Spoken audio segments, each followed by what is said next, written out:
Hello दोस्तों, कैसे हो?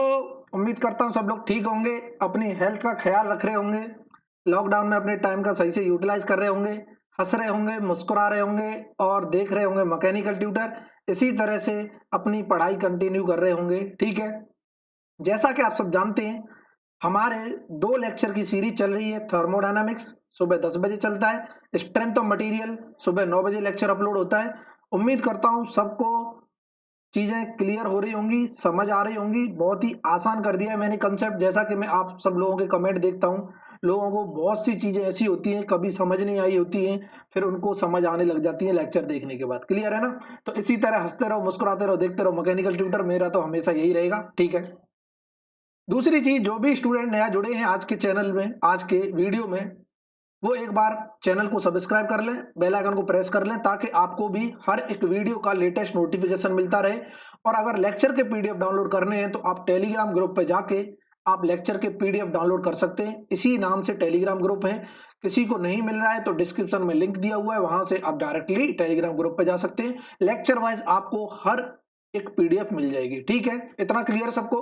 और आज हम जो पढ़ने वाले हैं वो भी डिस्कस कर लेते हैं। आज हम पढ़ेंगे क्लॉसियस इनइक्वालिटी के बारे में। रिवर्सिबल प्रोसेस के लिए क्या होती है, इरिवर्सिबल साइकिल के लिए क्या होती है, और रिवर्सिबल साइकिल के लिए क्या होती है क्लॉसियस इनइक्वालिटी। एक टर्म होता है जिसको हम less than equal to zero लिखते हैं, वो कहां से आता है वो भी प्रूफ करेंगे। ठीक है, और जब तक क्लॉसियस इनइक्वालिटी नहीं समझ आएगी तब तक कंसेप्ट ऑफ एंट्रोपी भी नहीं समझ आने वाला। ठीक है, इतना क्लियर है?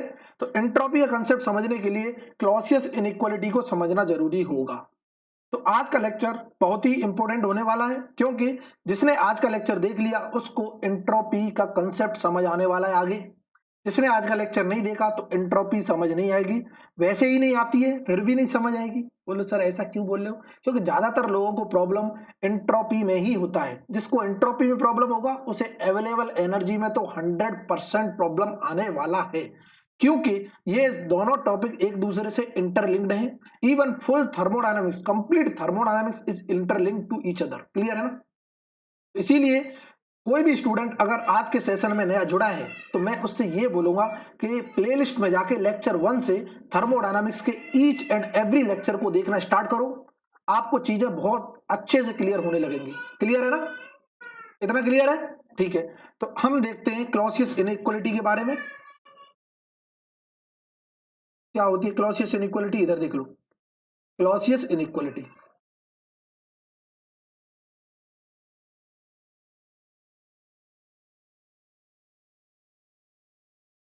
ये देखते हैं हम क्लॉसियस इनइक्वालिटी क्या, एक स्टेटमेंट है जो इस तरह से लिखा जाता है, कहां से आता है वो भी हम देखने वाले हैं। इधर देखना क्या स्टेटमेंट है कि अगर मैं बात करता हूं cyclic integral of del Q upon T is always less than equal to zero, this term is known as Clausius inequality। ये क्लॉसियस ने दिया था और ये इनइक्वालिटी का साइन दिखाई दे रहा है। मतलब कहने का, डेल क्यू अपॉन टी अगर मैं कभी भी निकालता हूं तो वो हमेशा लेस देन और इक्वल टू जीरो आएगा, और ये दिया था क्लॉसियस ने। इसका मतलब क्या है, इसका सिग्निफिकेंस क्या है, इसको समझते हैं। क्लियर है ना?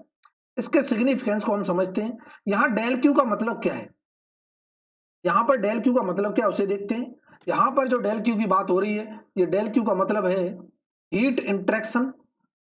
हीट इंट्रैक्शन, और ये हीट इंट्रैक्शन हो रहा होगा तो कहां से हो रहा होगा? From a thermal energy reservoir. Clear है ना? From a thermal energy reservoir. देखते रहे ना, एनर्जी रिजर्वोयर बहुत ही शानदार कॉन्सेप्ट है। इसका मतलब कि हम यहाँ सेकंड लॉ की बात कर रहे थे। सेकंड लॉ ऑफ थर्मोडायनामिक्स क्या बोल रहा था कि अगर मैं किसी भी सोर्स से हीट लेता हूं और उस हीट को हम क्या करेंगे, हीट इंजन चलाएंगे। हमने किसी सोर्स से हीट सप्लाई की, रिजेक्ट कहां की, सिंक में जाके की, तो वो थर्मल एनर्जी रिजर्वोयर था। मींस रिजर्वोयर से कुछ ना कुछ इंटरेक्शन हो रहा था कि एक हायर टेम्परेचर के रिजर्वोयर से हीट आ रही थी और लोअर टेम्परेचर के रिजर्वोयर में जा रही थी। उसने ये बोला है क्लॉसियस इनइक्वालिटी में कि interaction, heat interaction at the temperature का जो रेशियो निकालते हैं वो लेस देन इक्वल टू हमेशा जीरो के बराबर आता है। वो देखते हैं कैसे। इधर देखना, मैं बात कर रहा हूं पहले, सबसे पहले कि मैं अगर बात करता हूं रिवर्सिबल के लिए, केस 1 ले रहे हैं हम, केस 1, जो केस 1 भी ले सकते हैं। केस 1 रिवर्सिबल साइकिल की बात करते हैं हम। किसकी बात कर रहे हैं? केस 1 की बात करते हैं और रिवर्सिबल। फॉर रिवर्सिबल, ठीक है। तो साइकिल की बात कर रहे तो साइकिल ले लो, बहुत अच्छे। मतलब कहने का, आप रिवर्सिबल साइकिल के लिए देखता हूं डेल क्यू अपॉन टी, क्या वो इक्वल टू जीरो आएगा या less than equal to zero आएगा, वो हमको चेक करना है। क्लियर है ना? देखना कि मैं रिवर्सिबल साइकिल बनाता हूं, एक रिवर्सिबल हीट इंजन ले लूं, बिल्कुल ले लूं सर। ये रहा हमारा रिवर्सिबल हीट इंजन, मैंने बात की ये हीट इंजन है, और ये हीट इंजन क्या है, रिवर्सिबल है। क्लियर है ना? ये कहीं ना कहीं से हीट क्या ले रहा होगा, कहां से ले रहा होगा, सोर्स से ले रहा होगा। ये सोर्स टी हायर टेम्परेचर पे कुछ सोर्स है, बार बार लिखने की जरूरत नहीं है। यहां से हमने हीट ली क्यू एच, क्लियर हुआ इतना। और ये कुछ हीट रिजेक्ट भी कर रहा होगा, तभी तो ये पॉसिबल है, बिल्कुल है। ये सब चीजें मैं डिस्कस कर चुका हूं। और ये टी लोअर पे कुछ हीट रिजेक्ट कर रहा होगा, और हमें कुछ वर्क भी मिला होगा। और जो वर्क हम जानते हैं वो क्या होता है, क्यू हाइयर माइनस के क्यू लोअर के बराबर होता है, according to the first law of thermodynamics. Clear है ना? ये सारी चीजें मैं पिछले लेक्चरों में डिस्कस कर चुका हूं। जिसने लेक्चर नहीं देखे एक बार जाके देख लो, आपको सारी चीजें क्लियर हो जाएंगी। क्लियर है ना? और ये जो हीट इंजन है, हम क्या बात कर रहे हैं, रिवर्सिबल की बात कर रहे हैं, बहुत अच्छे। तो मैं लिखना चाहता हूं cyclic integral of reversible cycle del Q upon T बता दो सर। क्लियर है ना? डेल क्यू अपॉन टी बता दो cyclic integral for the reversible cycle. क्या ये डेल क्यू जो हीट इंटरेक्शन है, और किसकी बात कर रहे हैं, रिवर्सिबल साइकिल की। तो ये जो साइकिल है इसके अंदर परफॉर्म हो रही होगी, हीट इंजन के अंदर। हीट इंजन क्या है, रिवर्सिबल हीट इंजन की बात की है ना हमने, रिवर्सिबल हीट इंजन की बात की है। तो इसके अंदर साइकिल परफॉर्म हो रही होगी, इंजन के अंदर ही जो साइकिल परफॉर्म हो रही होंगी, मींस इंजन के अंदर कुछ प्रोसेस हो रही होंगी, और उस प्रोसेस से हमको वर्क मिल रहा होगा। बहुत अच्छे। तो मैं बोल दूंगा कि ये जो हीट इंजन है ये हमारा सिस्टम की तरह काम कर रहा है। बहुत अच्छे। मीन्स जो रिवर्सिबल हीट इंजन है वो सिस्टम की तरह काम कर रहा है, बहुत बढ़िया। सिस्टम में अगर हीट हम सप्लाई करते हैं, सिस्टम में अगर हम हीट देते हैं तो पॉजिटिव, मजा आ रहा है कि नहीं आ रहा? और सिस्टम से अगर हीट लेते हैं तो क्या होती है, नेगेटिव। इसका मतलब ये प्लस के क्यू एच होगा, ये माइनस के क्यू एल होगा। बहुत अच्छे, देखते रहना। तो मैं लिखना चाहता हूं इसका हीट इंटरेक्शन, यहां कितना हुआ, क्यू एच, कितना, प्लस के क्यू एच हीट इंटरेक्शन हुआ है। किस रिजर्वोयर से, टी एच रिजर्वोयर से, मैं लिख दूंगा। बहुत अच्छे। मैं तुरंत बोल दूंगा सर ये रिजेक्ट हो रही है, हीट इंजन से हीट जा रही है बाहर, तो इसका मतलब ये माइनस के क्यू एल आ जाएगा, और मैं तुरंत यहां मेंशन कर दूंगा माइनस के Q L upon T L. क्या इतना क्लियर हुआ? बिल्कुल हो गया। कि अगर मैंने रिवर्सिबल हीट इंजन के लिए साइक्लिक इंटीग्रल लिखा डेल क्यू अपॉन टी, वो क्या आ गया, प्लस के Q H upon T H minus के Q L upon T L. इतना क्लियर है? और हम ये भी जानते हैं फॉर रिवर्सिबल, अभी हमने लास्ट क्लास में देखा था, किसी को याद हो तो, फॉर रिवर्सिबल की अगर बात कर रहे हैं, फॉर रिवर्सिबल हम लिख सकते हैं कि जो हीट का रेशियो है Q H upon Q L, वो क्या, टेम्परेचर रेशियो के बराबर होता है। देखो केल्विन ने बताया था, लास्ट क्लास में हमने डिस्कस किया था, केल्विन के अकॉर्डिंग हम लिख सकते हैं जो हीट का जो रेशियो होगा वो टेम्परेचर के रेशियो के बराबर होगा। बिल्कुल होगा। क्या इतना क्लियर हो रहा है सबको? बिल्कुल हो रहा है सर, मजा आ रहा है, बिल्कुल मजा आ रहा है, इधर देखते रहना। दूसरी चीज, क्या मैं ये बोल सकता हूं कि सर इसको मैं ऐसे भी लिख सकता हूं कि Q H upon T H, इसको नीचे ले गए टी एच को, क्यू एल को ऊपर ले गए, तो हम यहां से ये बोल सकते हैं Q L upon T L. Clear है ना? जब Q H upon T H equal to Q L upon T L है, तो ये तो क्या है, गुजर गए भाई साहब, गुजर गए कि नहीं गुजर गए, बिल्कुल गुजर गए। और मैं तुरंत बोल दूंगा कि cyclic integral of reversible heat engine del Q upon T, वो इक्वल टू क्या आएगा, हमेशा आएगा। Means Clausius inequality for reversible cycle के लिए हमेशा इक्वल टू क्या होती है, जीरो होती है। बहुत अच्छे। हमेशा क्या होती है, जीरो होती है फॉर रिवर्सिबल हीट इंजन की बात करें, चाहे वो हीट पंप की बात करें, चाहे वो रेफ्रिजरेटर की बात करें। अगर मुझे del Q upon T check करना है, cyclic integral of del Q upon T, वो हमेशा इक्वल टू क्या होगा, जीरो के बराबर होगा। बट किसके लिए, और reversible heat engine, reversible refrigerator, reversible heat pump, या फिर रिवर्सिबल साइकिल। क्या इतना क्लियर हुआ? अब मैं इरिवर्सिबल के लिए देखना चाहता हूं, इरिवर्सिबल के लिए मैं देखना चाहता हूं क्या होगा। केस टू लेते हैं, केस टू बहुत ही शानदार केस है, इधर देखते रहना। Case two for irreversible, clear है ना, फॉर इरिवर्सिबल हीट इंजन। तो हीट इंजन की बात कर लेते हैं, क्योंकि हम हीट इंजन के साथ डील कर रहे हैं यहाँ। बहुत अच्छे। तो मैं यहाँ पर एक सोर्स ले रहा हूँ, पहले की तरह ले लूँ, बिल्कुल ले लो सर। ये रहा हमारा कोई सोर्स, देखते रहना, बहुत ही शानदार सोर्स है। सोर्स किस चीज का है, टेम्परेचर का होगा, और किसका होगा, जो हमने ये सोर्स ले लिया। बहुत अच्छे। यहाँ पर क्या आ गया, सिंक आ गया। बहुत बढ़िया। देखते रहना, बहुत शानदार कंसेप्ट है, नजरें हटनी नहीं चाहिए, मजा आ जाएगा, देखते रहो। ये मैंने बोल दिया टी एच, ये क्या था, हमारा सोर्स था। बहुत बढ़िया सर। ये क्या है, टी एल, और ये क्या है, सिंक है हमारा।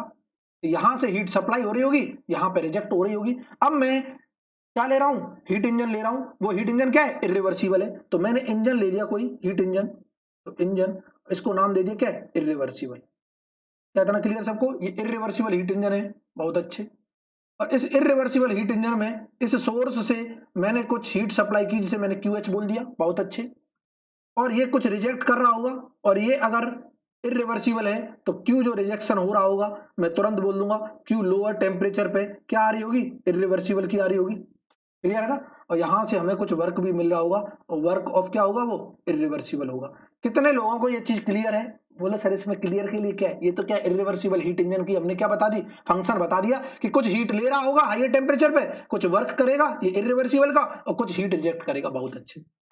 मैं इसी के पैरेलल में इसी से कनेक्ट करते हुए एक और हीट इंजन बना रहा हूं, लेकिन वो हीट इंजन क्या है, रिवर्सिबल है। यहां से तो हीट सप्लाइड H पे आ रही होगी, QH पे, बहुत अच्छे। एक हीट इंजन बनाया हमने, वो क्या है, रिवर्सिबल हीट इंजन है, देखते रहो। ये कौन सा है, रिवर्सिबल हीट इंजन। और जो हीट रिजेक्ट कर रहा है QL लोअर टेम्परेचर पे, वो भी रिवर्सिबल हीट इंजन कर रहा है। और यहां से जो हमें वर्क मिला वो वर्क ऑफ रिवर्सिबल होगा। ये हम पढ़ चुके हैं, कई बार हम बना चुके हैं, सेम कंसेप्ट। क्लियर है ना। अब इधर देखते रहना। अब मैं देखता हूं, मैं इसके लिए साइक्लिक इंटीग्रल लिखना चाहता हूं, मींस क्लॉसियस इनइक्वालिटी लिखना चाहता हूं। अगर मैं क्लॉसियस इनइक्वालिटी लिखना चाहता हूं किसके लिए, फॉर इरिवर्सिबल, देखते रहना।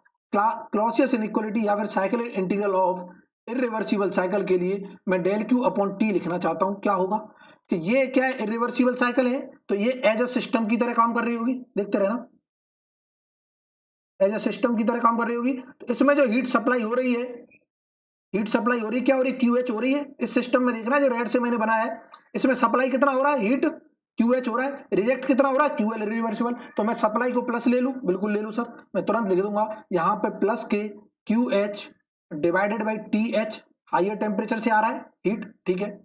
और माइनस के QL, किसका, इरिवर्सिबल प्रोसेस की बात हो रही है, irreversible divided by lower temperature पे हो रहा है सब कुछ। इसको मैं इक्वेशन 1 मान लूं, किसी कोई दिक्कत है, कोई दिक्कत नहीं, देखते रहना। अगर मैं लिखना चाहता हूं फॉर रिवर्सिबल के लिए, रिवर्सिबल के लिए भी लिख दूं सिमिलरली। रिवर्सिबल के लिए cyclic integral del Q upon T क्या होगा सर, प्लस के QH अपॉन TH, बहुत अच्छे। और यहां से मैं लिख दूंगा माइनस के QL, और ये क्या है, रिवर्सिबल के लिए, रिवर्सिबल के लिए लिख रहे हैं ना, और डिवाइडेड बाई TL। क्या इतना क्लियर हुआ, बिल्कुल हो गया। और हम बोल सकते हैं for reversible, for reversible cycle मैं बोल सकता हूं हीट का जो रेशियो होगा वो टेम्परेचर के रेशियो के बराबर होगा। तो इस रिवर्सिबल हीट इंजन के लिए देख रहा हूं, हीट का जो रेशियो है QH अपॉन QL, वो टेम्परेचर के रेशियो के बराबर है। और QL कौन सी है, रिवर्सिबल की है, याद रखना। और मैं लिख दूंगा टेम्परेचर का रेशियो TH अपॉन TL। और यहां से हम ये भी लिख सकते हैं कि QH अपॉन, इसको नीचे लेके आगे TH, बहुत अच्छे, इक्वल टू क्या लिख दूं मैं, इसको लिख दूं QL इरिवर्सिबल, QL इरिवर्सिबल और डिवाइडेड बाई QL रिवर्सिबल है ना, इरिवर्सिबल कहां से आ गया, QL रिवर्सिबल, देखते रहो, QL reversible divided by TL। यहां से हमने लिख दिया, इसको ऊपर ले गए, TH को नीचे ले आए, तो ये आ गया रिजल्ट। क्या मैं इस वैल्यू को यहां पर इक्वेशन 1 में पुट कर दूं, इस इक्वेशन 2 मान लू इसको, ठीक है।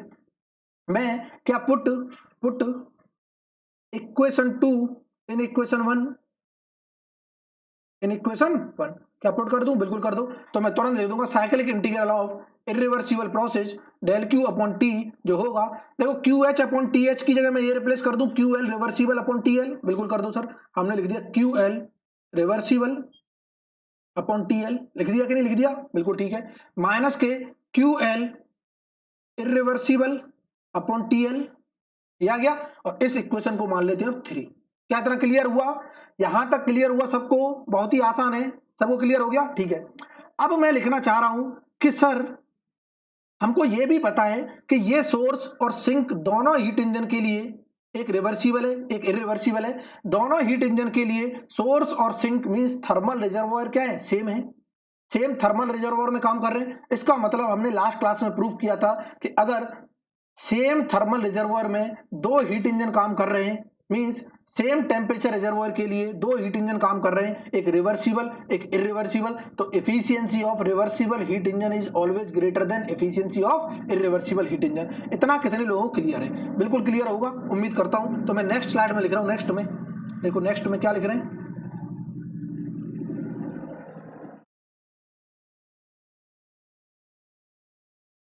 ये आ गया। नेक्स्ट में देखो, ये है हमारा केस 2। नेक्स्ट स्लाइड ये है कि सर मैं बात कर रहा हूं कि फॉर, हमने देखा था, हम जानते थे for same temperature reservoir, from same temperature reservoir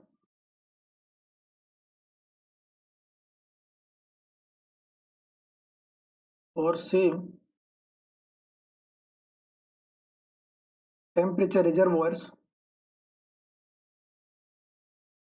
efficiency of reversible heat engine is greater than efficiency of irreversible heat engine। ये सब जानते हैं। और रिवर्सिबल की अगर मैं लिखना चाहता हूं, देखो प्रीवियस स्लाइड में ये रिवर्सिबल की इफिशियंसी है, तो हम एफिशिएंसी, सबसे पहले एफिशिएंसी देख लेते हैं, फिर भी किसी को याद ना हो। हमने देखा था एफिशिएंसी अगर मुझे हीट इंजन की चाहिए तो वो क्या होती थी, 1 माइनस के Q L upon Q H होती थी।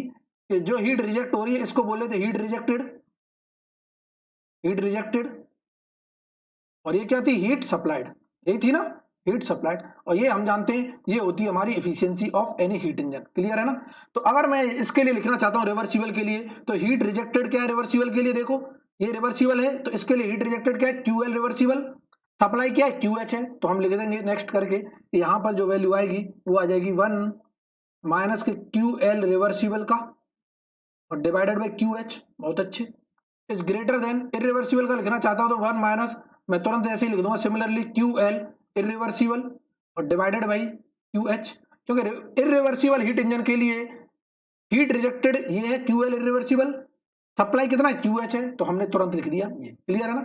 1 से 1 को चीर दें, सेम है, और यहां पे आएगा साइन माइनस के Q L reversible divided by Q H is greater than minus के Q L irreversible divided by Q H. गलती से कोई माइनस साइन को मत काट देना, क्योंकि यहां पर ये इनइक्वालिटी का साइन है, माइनस साइन को काटते हैं तो इनइक्वालिटी का साइन क्या हो जाता है, चेंज हो जाता है। तो हम यहां से लिखेंगे माइनस साइन जैसे काटेंगे तो ये Q L reversible divided by Q H है, ये हो जाएगा less than Q L irreversible divided by Q H, क्योंकि हमने माइनस साइन क्या कर दिया है, हटा दिया है। क्या इतना क्लियर हुआ सबको?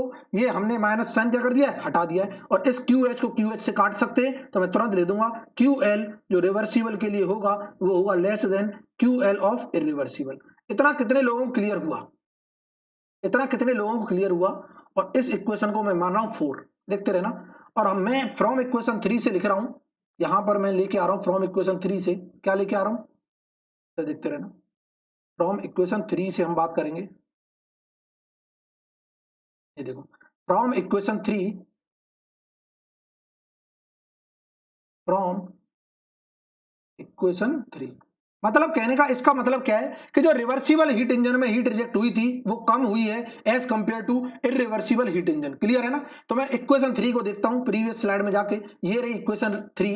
Irreversible del Q upon T के लिए क्या था, Q L reversible upon T L minus के Q L irreversible upon T L. मैं लिख दूं इसे दोबारा, तो हम तुरंत लिख देंगे कि इरिवर्सिबल हीट इंजन के लिए cyclic integral of del Q upon T क्या आ रहा था कि सर ये आ रहा था Q L reversible upon T L, Q L reversible upon T L minus के Q L irreversible upon T L, यही आ रहा है। और हम जानते हैं कि from equation 4 Q L reversible is less than क्या है, क्यू एल इरिवर्सिबल, है कि नहीं? कि ये वैल्यू क्यू एल रिवर्सिबल की इससे कम है क्यू एल इरिवर्सिबल से, इसका मतलब नेगेटिव टर्म ज्यादा आ गया, और नेगेटिव टर्म ज्यादा आ गया तो हम तुरंत बोल देंगे hence cyclic integral of irreversible process del Q upon T जो होगा वो क्या होगा, इज लेस देन 0 होगा, क्योंकि नेगेटिव आ जाएगा साइन, क्योंकि ये वाला टर्म अगर ज्यादा है तो नेगेटिव टर्म होगा, और नेगेटिव टर्म है तो इसका मतलब 0 से क्या है, कम है। तो हमने बोला इरिवर्सिबल के लिए cyclic integral of del Q upon 2 less than 0 है, और रिवर्सिबल के लिए del Q upon 2 equal to 0 है। तो ओवरऑल अगर मैं लिखना चाहता हूं, ओवरऑल एंड, ये तो हमने अभी देख लिया, ये तो हमने क्या किया, अभी देख लिया, किसके लिए, इरिवर्सिबल के लिए। ये किसके लिए, इरिवर्सिबल के लिए है, for irreversible, for irreversible. And reversible के लिए हम पहले ही देख चुके हैं, फिर भी लिख ले रहा हूं मैं, लो, cyclic integral of reversible del Q upon T अगर मुझे लिखना है वो क्या, इक्वल टू जीरो। तो ओवरऑल इफेक्ट की बात करते हैं तो वो लेस देन इक्वल टू क्या आ जाता है, जीरो आ जाता है। और हम इसीलिए तो बोलते हैं कि क्लॉसियस इनइक्वालिटी क्या बोलती है कि ये term del Q upon T for any cyclic integral क्या होगा, या तो less than equal to zero, less than zero होगा, या फिर इक्वल टू जीरो होगा। देन ओवरऑल ये किसके लिए, फॉर रिवर्सिबल, और रिवर्सिबल। देन ओवरऑल हम तुरंत लिख देते हैं कि cyclic integral of del Q upon T is less than equal to zero. और यही हमारी क्या क्लॉसियस ने दी है, तो इसीलिए बोलते हैं क्लॉसियस इनइक्वालिटी। क्या इतना क्लियर हुआ सबको, बिल्कुल हो गया सर, ये जो हमने पहले लिखा था वही है, लेकिन यहाँ पे प्रूफ भी हो गया सबको, क्लियर है ना। तो hence proof, hence proof, clear है ना, इतना क्लियर हुआ सबको, यहां तक सबको क्लियर हो गया, उम्मीद करता हूं सबको पसंद आया होगा, ठीक है। अब इधर देखते हैं, अब मैं देख रहा हूं दूसरी चीज, हम बात करते हैं किसकी, सेकंड लॉ एफिशिएंसी की। ये जो अभी तक एफिशिएंसी हम पढ़ रहे थे इसे बोलते हैं फर्स्ट लॉ एफिशिएंसी या फिर एफिशिएंसी ऑफ हीट इंजन। अगर वो बोलता है सेकंड लॉ एफिशिएंसी बताओ किसी भी हीट इंजन की, क्या होगी, तो सेकंड लॉ एफिशिएंसी कंसेप्ट हम जानते हैं, बहुत ही शानदार कंसेप्ट है। इधर देखना हमारी स्क्रीन पर क्या है, लो नेक्स्ट पेज में देख लेते हैं। सेकंड लॉ एफिशिएंसी बहुत शानदार कंसेप्ट है, मजा आ जाएगा। सेकंड लॉ एफिशिएंसी,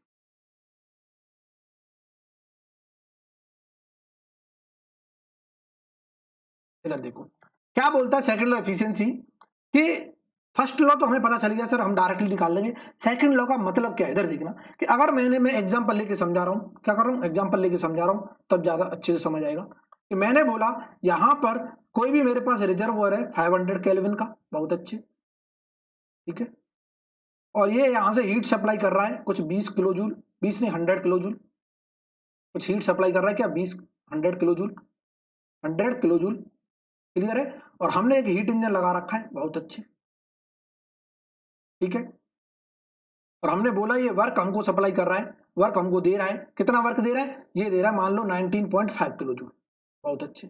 मतलब मैं 100 किलो जूल सप्लाई करता हूं तो ये हमको 19.5 किलो जूल दे रहा है, रिमेनिंग हीट रिजेक्ट कर रहा होगा, हमको नहीं पता क्या कर रहा है, और कितने टेम्परेचर पे कर रहा है, हमने बोल दिया यहाँ 400 केल्विन पे कर रहा है। इतना क्लियर है। एक एग्जांपल लिया, ये कोई हीट इंजन है 500 केल्विन टेम्परेचर के सोर्स के साथ, ये सोर्स है, यहां से हमने हीट सप्लाई की इस हीट इंजन में 100 किलो जूल, और हमको वर्क मिल गया 19.5 किलो जूल, और इसका टेम्परेचर सिंक टेम्परेचर ये है, बहुत अच्छे। अगर मैं इसकी इफिशियंसी निकालना चाहता हूं हीट इंजन की, हमको इसने बताया ही नहीं कि ये रिवर्सिबल है इरिवर्सिबल है, हमको नहीं पता कैसा है, बट इसने बोला है कि ये हीट इंजन अच्छा है या बुरा है। अब हम कैसे जज करेंगे, तो हीट इंजन अच्छा है या बुरा है कैसे जज करेंगे, तो हम एफिशिएंसी निकाल के जज करेंगे, क्लियर है ना। कि अगर अच्छा एफिशिएंट हुआ तो बोल देंगे बहुत अच्छा है, अगर अच्छा एफिशिएंट नहीं हुआ तो बोल देंगे बहुत ही खराब है। तो एफिशिएंसी इस हीट इंजन की निकालना चाहता हूं, एफिशिएंसी क्या होती है, वर्क आउटपुट बता दो sir, work output means work done हमको क्या दिया इसने, और divide by heat supplied, heat supplied, यही होता है एफिशिएंसी का फॉर्मूला, सब जानते हैं बेसिक। वर्क आउटपुट अंदर ही बता देगा सर 19.5, और हीट सप्लाइड हम 100 किलो जूल कर रहे हैं, इसको डिवाइड किया तो यहां से हमारे पास आ गई 0.195, परसेंटेज में करेंगे इनटू 100, मैं तुरंत लिख दूंगा ये 19.5% एफिशिएंट हीट इंजन है। अब बहुत से लोग बोलेंगे सर बहुत ही वाहियात हीट इंजन है देखते रहे ना, बहुत ही वाहियात हीट इंजन है, क्योंकि ये 19.5% एफिशिएंसी तो बिल्कुल वाहियात है।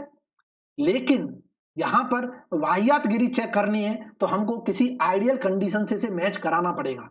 कि हम सर देखेंगे कि इसी रिजर्वोयर के बीच में अगर मैं एक रिवर्सिबल हीट इंजन लगाता हूं जिसकी मैक्सिमम एफिशिएंसी होती है, हम सब जानते हैं कि मैक्सिमम एफिशिएंसी जो होती है, maximum efficiency is of reversible heat engine की होती है, ये तो हम जानते हैं क्योंकि रिवर्सिबल के आइडियल है। तो रिवर्सिबल हीट इंजन की मैक्सिमम एफिशिएंसी होगी, तो हम रिवर्सिबल से चेक करेंगे, क्या करेंगे, रिवर्सिबल से चेक करेंगे कि अगर ये रिवर्सिबल हीट इंजन के ऑलमोस्ट पास में रहा तब तो बोल देंगे अच्छा इंजन है, अगर ये बिल्कुल पास में नहीं रहा तो हम बोलेंगे बहुत ही वाहियात इंजन है, क्लियर है ना। तो मैं एफिशिएंसी रिवर्सिबल इंजन की निकालना चाहता हूं, रिवर्सिबल एफिशिएंसी, क्लियर है ना। रिवर्सिबल एफिशिएंसी तो क्या होती है, वो तो टेम्परेचर पे डिपेंड करती है। टेम्परेचर क्या है, 1 माइनस के T lower upon T higher बता दो, यही होती है ना। और मैं 1 माइनस के टी लोअर कितना है 400 केल्विन, बहुत अच्छे। और डिवाइडेड बाई इसको 500 करूंगा, इसको सॉल्व करें तो कितना आया 100 डिवाइड बाई 500, यही आ रहा है। और इसको सॉल्व करेंगे परसेंटेज में तो ये एफिशिएंसी आ रही है ऑलमोस्ट 20%। मतलब कहने का मैंने जो बेस्ट इंजन था दुनिया जहां में, जिसे हम कार्नोट इंजन बोलते थे, यही क्या है, इसको कार्नोट बोल दो चाहे रिवर्सिबल बोल दो, क्योंकि रिवर्सिबल साइकिल ही क्या थी, कार्नोट साइकिल ही क्या थी, कंप्लीटली रिवर्सिबल साइकिल थी, इसीलिए रिवर्सिबल बोलो कार्नोट बोलो, दोनों चीज क्या है सेम है। कितना क्लियर हुआ। Efficiency of Carnot, efficiency of reversible, temperature से निकलती है, फंक्शन ऑफ टेम्परेचर होती है, इंडिपेंडेंट ऑफ वर्किंग फ्लोड होती है, हीट सप्लाई नहीं भी दे तो निकाल लें। मतलब कहने का मैक्सिमम पॉसिबल एफिशिएंसी जो थी, अगर इसके इसके बीच में, इन दोनों टेम्परेचर रिजर्वोयर के बीच में अगर मैं बहुत अच्छा हीट इंजन लगाता, बहुत अच्छा हीट इंजन लगाता तो वो हमको 20% एफिशिएंसी दे पाता। लेकिन जो हमारा एक्चुअल में हीट इंजन था, ये क्या एक्चुअल है, ठीक है, एक्चुअल हीट इंजन, ये क्या है मैक्सिमम पॉसिबल जो दे रहा है आइडियल हीट इंजन, क्लियर है ना, आइडियल हीट इंजन। देखो तो आइडियल हीट इंजन 20% दे रहा है, एक्चुअल हमें 19.5% दे रहा है, तो क्या खराब हुआ क्या, पर बहुत अच्छा हीट इंजन हुआ।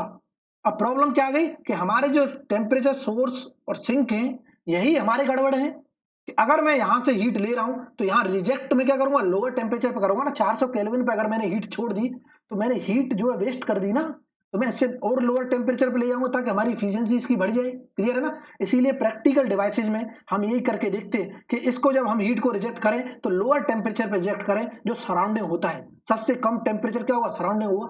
और अगर सराउंडिंग से कम टेम्परेचर करना पड़ा तो हमको हीट सप्लाई करनी पड़ेगी ना, वहां रेफ्रिजरेटर लगाना पड़ेगा या फिर हीट पंप लगाना पड़ेगा, कुछ तो लगाना पड़ेगा ना। तो इसका मतलब मैं वर्क ले रहा हूं या दे रहा हूं, हम तो वर्क लेना चाहते हैं सर, और हमने दे दिया तो उसको क्या कर देगा, और हमारी इफिशियंसी कम हो जाएगी, डाउन हो जाएगी, क्लियर है ना। तो इसका मतलब कि जो सेकंड लॉ एफिशिएंसी होती है हमारी, वो कंपैरिजन करती है बिटवीन मैक्सिमम एफिशिएंसी के और एक्चुअल एफिशिएंसी के बीच में, क्लियर है ना। तो मैं सेकंड लॉ एफिशिएंसी लिख रहा हूं तो मैं यहीं से लिख लेंगे हम, दिस कंसेप्ट, मैं तुरंत लिख दूंगा, this concept gives the second law efficiency that is क्या होती है सेकंड लॉ एफिशिएंसी। तो हम इंडिकेट करते हैं इसको इस तरह से, सेकंड लॉ एफिशिएंसी को इक्वल टू कि एक्चुअल एफिशिएंसी बता दो किसी भी हीट इंजन की divided by maximum possible efficiency, actual efficiency divide by maximum possible efficiency. एक तो इससे हम निकाल लेंगे सेकंड लॉ एफिशिएंसी, क्लियर है ना, इतना क्लियर है सबको, बिल्कुल क्लियर है सर, मजा आ गया, ठीक है देखता हूं। या फिर अगर मुझे एक्चुअल वर्क पता है तो उसे मैं मैक्सिमम वर्क से कर दूं, और मैं ये भी लिख सकता हूं, और इस तरह से डिफाइन कर सकते हैं सेकंड लॉ एफिशिएंसी को, हम ऐसे भी लिख सकते हैं कि एक्चुअल वर्क बता दो कितना दे रहा है हमको हीट इंजन, एक्चुअल वर्क कितना दे रहा है, और मैक्सिमम पॉसिबल वर्क कितना दे रहा है, वर्क मैक्सिमम, ठीक है, वर्क मैक्सिमम पॉसिबल। और ये हम निकालना सीखेंगे अवेलेबल एनर्जी में, तो वहां से भी हम कंसेप्ट निकाल सकते हैं सेकंड लॉ एफिशिएंसी का। कि ये दूसरा तरीका है कि अगर वो एफिशिएंसी की बात नहीं कर रहा, एफिशिएंसी हमको टर्मिनोलॉजी नहीं गिवन है, तो हम एक्चुअल वर्क और मैक्सिमम पॉसिबल से भी निकाल सकते हैं, क्लियर है ना। तो ये हो गई हमारी दूसरा तरीका इसका, इतना क्लियर है सबको। और तीसरा तरीका ये है, सीओपी के टर्म्स में पूछेगा कि अगर डिवाइस अगर क्या हुई वर्क कंज्यूमिंग डिवाइस ही, ये जो एफिशिएंसी निकाली हमने ये वर्क प्रोड्यूसिंग के लिए निकाली है, लिख लेना वर्क प्रोड्यूसिंग डिवाइस, मतलब heat engine work producing devices के लिए इस तरह से हम लिखेंगे second law of efficiency, clear है ना। तो अगर मैं बात करता हूं वर्क कंज्यूमिंग डिवाइस के लिए, फॉर वर्क कंज्यूमिंग डिवाइस के लिए सेकंड लॉ एफिशिएंसी क्या होगी, फॉर वर्क कंज्यूमिंग डिवाइस, तो सेकंड लॉ एफिशिएंसी जो होगी वो क्या होगी वो देखते हैं। सेकंड लॉ एफिशिएंसी जो होगी वो क्या होगी कि सीओपी एक्चुअल बता दो, क्योंकि वर्क जो कंज्यूम कर रहा था वो या तो रेफ्रिजरेटर था, क्या क्या होती है वर्क कंज्यूमिंग डिवाइस यहां लिख लेना, रेफ्रिजरेटर एंड हीट पंप की बात हो रही है, हीट पंप, क्लियर है ना। तो इनके केस में हमको वर्क इनपुट देना पड़ता था, वर्क इनपुट देते थे, और वर्क इनपुट अगर हम इसमें देते थे तो हमको सीओपी चेक करते थे, कोफिशिएंट ऑफ परफॉर्मेंस। तो कोफिशिएंट ऑफ परफॉर्मेंस में एक्चुअल पता करूंगा, क्या पता करूंगा, एक्चुअल, बहुत अच्छे। और सीओपी ऑफ मैक्सिमम पता करूंगा, और मैक्सिमम किसके लिए निकलेगी, मैक्सिमम निकलती है फॉर रिवर्सिबल के लिए, फॉर रिवर्सिबल साइकिल के लिए। क्लियर है ना। तो ये हो गई हमारी सेकंड लॉ एफिशिएंसी, एक तरीका तो ये हो गया। दूसरा तरीका किस तरह करेंगे, वर्क के फॉर्म में, कि हमको वर्क कम से कम देना पड़े, वर्क कम से कम देना पड़े ना, तो वही हमारा क्या होगा, डिजायर्ड आउटपुट होगा। मतलब अगर मैं वर्क कंज्यूमिंग डिवाइस में अगर कुछ फायदा करना चाहता हूं तो हमें कम से कम वर्क देना पड़ेगा, ठीक है। तो और करके हम लिख सकते हैं कि सेकंड लॉ एफिशिएंसी अगर मैं लिखना चाहता हूं वर्क कंज्यूमिंग में, तो मैं लिख सकता हूं कि वर्क मिनिमम कितना हमें देना पड़ रहा है और वर्क एक्चुअल कितना था। क्लियर है ना, कि मिनिमम सप्लाई करेंगे और उसका एक्चुअल कितना है, इसीलिए हम बोल रहे हैं इसको क्या, सेकंड लॉ एफिशिएंसी। बोलोगे सर ये एक्चुअल ज्यादा होगा, मिनिमम क्या है कम, एक्चुअल क्या है ज्यादा होगा, तो इसको हम बोल सकते हैं मोर। एक्चुअल क्या होगा, मोर होगा, तो इसकी क्या आएगी, कम आएगी। सेकंड लॉ एफिशिएंसी हमेशा एक से कम आती है, ये वैल्यू क्या होगी, मोर होगी। तो एफिशिएंसी हमेशा एक से कम आती है, तो यहां पर भी क्या आएगी, कम आएगी। क्या इतना क्लियर है, हम इस तरह से लिख सकते हैं,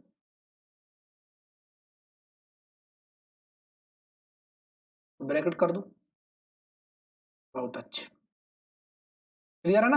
और एफिशिएंसी हमेशा क्या होती है, एक से कम होती है, तो सेकंड लॉ एफिशिएंसी हमेशा क्या होगी, एक से कम होगी, 100% कम होगी, कोई डाउट ही नहीं है, लेस देन 1। क्लियर है ना, एफिशिएंसी हमेशा एक से कम होती है, but COP can be greater than equal to 1 हो सकती है, और लेस देन 1 भी हो सकती है, और सीओपी लेस देन 1 भी हो सकती है, कोई बहुत बड़ी बात नहीं। क्लियर है ना। तो सीओपी 1 से ज्यादा भी हो सकती है, 1 से छोटी भी हो सकती है, और बराबर भी हो सकती है। तो ये दोनों पॉसिबिलिटी है। क्या इतना क्लियर है, ठीक है। तो आज के लेक्चर में हमने देखा मेरे दोस्तों, क्या मजा आया सबको, बिल्कुल मजा आया। और वाकई में अगर मजा आया है तो मैं बीच में इसलिए डिस्टर्ब नहीं करता हूं। और अगर चीजें पसंद आ रही हैं, मेरी मेहनत अगर आपको अच्छी लग रही है, तो चीजों को ज्यादा से ज्यादा शेयर करो, ताकि मुझे भी मोटिवेशन मिले, और मैं इसी तरह खुशी खुशी आपको पढ़ाता रहूं और आप खुशी खुशी पढ़ते रहें। क्लियर है ना। जल्दी से जल्दी हम सिलेबस को कंप्लीट करने की कोशिश करें, कंटेंट को कवर करने की कोशिश करें। बहुत लोगों के मैसेज भी आते हैं कि सर कितने दिनों में सिलेबस कंप्लीट हो जाएगा, कितना टाइम और लगेगा। टाइम तब डिसाइड करेंगे जब आप लोग मुझे क्या करो, सपोर्ट करो। तो मुझे ऐसा लग रहा है आप लोग सपोर्ट नहीं कर रहे हो, क्योंकि ना तो चीजें इंप्लीमेंट हो रही है, कुछ भी नहीं हो रहा है। क्लियर है ना। मैं मेहनत किए जा रहा हूं, लेकिन मुझे कोई सपोर्ट नहीं कर रहा है। तो सब कुछ आपके हाथ में है, क्लासेस कंटिन्यू करानी है नहीं करानी है, सिलेबस को जल्दी कराना है नहीं कराना है, तो ज्यादा से ज्यादा चीजों का सपोर्ट करो। फाइनेंशियल सपोर्ट किसी से मांगा नहीं है, एक बार कोशिश की थी, उसमें भी कुछ लोगों ने किया था, 2-4 लोगों ने किया था, बहुतों ने किया नहीं था, 2-4 लोगों ने किया था। वो भी उन लोगों ने किया था जो मेरे नॉन पर्सन थे, जो मुझसे ऑफलाइन पढ़ चुके थे, उन्हें ऑन ऑफ उन्हें यहाँ पर भी कुछ सब्जेक्ट और कंप्लीट करने। क्लियर है ना। बाकी के किसी ने भी, चाहे जिसको भी अच्छा लगता हो लेक्चर, नहीं लगता हो, किसी ने ये नहीं सोचा कि चलो ठीक है कोई बात नहीं, हमारे भले के लिए हो रहा है, हमारे लिए क्लासेज इंप्लीमेंट होंगी। जितना भी सपोर्ट आया था, जितना आया था उसका एक्स्ट्रा पैसा लगा के मैं जो आज की डेट में ये क्लास ले रहा हूं, जो आपका टाइम सेव किया है, उसी की हेल्प से क्या कर रहे हैं, ले रहे हैं। क्लियर है ना। तो सारी चीजें हम मैनेज करते हैं, ऐसा नहीं है कुछ भी ना करते हो। तो कहीं ना कहीं से अगर आपका कुछ भी कंट्रीब्यूशन आएगा, मैं उसे पूरा यूटिलाइज करने की कोशिश करूंगा। अपनी पॉकेट में वैसे भी इसको रख के कोई फायदा नहीं। क्लियर है ना। अगर इतना ही पैसे का लालच होता तो फ्री में यहाँ ऑलमोस्ट 3 सब्जेक्ट कंप्लीट कराने वाला हूं मैं, थर्मोडायनामिक्स, इंजीनियर मैथमेटिक्स और स्ट्रेंथ ऑफ मटेरियल। क्लियर है ना। तो एक सब्जेक्ट का चार्ज जाके पूछना मार्केट में कितना होता है। क्लियर है ना। तो अगर पैसे का लालच होता तो मैं फ्री में पढ़ाते ही नहीं, क्यों इतनी एनर्जी अपनी वेस्ट करता। क्लियर है ना। बट हाँ, याद रहे कि मैं लोग मतलब उनके लिए मेहनत कर रहा हूं जो लोग वाकई में पढ़ना चाहते हैं। बट मुझे फिर पॉजिटिव एनर्जी तभी मिलती है, थोड़ा सा अच्छे से क्या है, लोग लेक्चर देखते हैं, डाउट्स पूछते हैं और चीजें डिस्कस करते हैं, तो उसमें मजा भी आता है। क्लियर है ना। तो आज के लिए इतना ही बहुत है, फिर कल सुबह मिलते हैं 9 बजे स्ट्रेंथ ऑफ मटेरियल, 10 बजे थर्मोडायनामिक्स। और इसी तरह हंसते रहना, मुस्कुराते रहना, देखते रहना मैकेनिकल ट्यूटर, अपने नोट्स बनाते रहना है। और अगर चैनल को सब्सक्राइब नहीं किया है तो उसको भी सब्सक्राइब कर देना है, बेल आइकन को प्रेस करना है, ताकि आपको हर वीडियो के लेटेस्ट नोटिफिकेशन मिलते रहे। क्लियर है ना। ठीक है, तो आज के लिए इतना ही बहुत है। Tata bye bye, thank you.